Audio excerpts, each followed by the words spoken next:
తప్పు. అమ్మవారి యొక్క మాటని అనుసరించి ఈ వ్రత ఫలితం పరిపూర్ణంగా మీకు దక్కాలి అంటే మాత్రం ఖచ్చితంగా పూర్ణిమకు ముందు వచ్చేటువంటి శుక్రవారం నాడు మాత్రమే నోచుకోవాలి.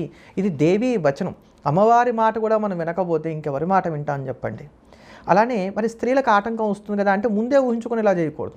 ఒకవేళ అనుకోకుండా వరలక్ష్మి వ్రతం నాడు మీకు ఏదైనా ఆటంకం వచ్చిందంటే దాని తర్వాత వచ్చేటువంటి శుక్రవారం అంటే 3వ శుక్రవారం నాడు దీన్ని ఆచరించుకునేటువంటి ప్రయత్నం చేయవచ్చు.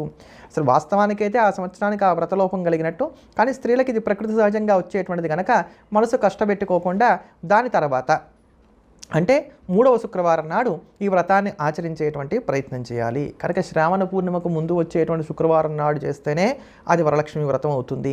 తతిమా శుక్రవారాల్లో చేసినట్లయితే అది సాధారణమైన లక్ష్మీ పూజ కింద మనం పరిగణించవలసి వస్తుంది. లక్ష్మికి కూడా అనంతమైనటువంటి రూపాలు ఉన్నాయి. వాటిలో ఈ వరలక్ష్మి స్వరూపం అనేటువంటిది ఒకటి. చక్కగా ఆరాధన చేసుకోవడం అనేది ఉత్తమమైనటువంటి మార్గం.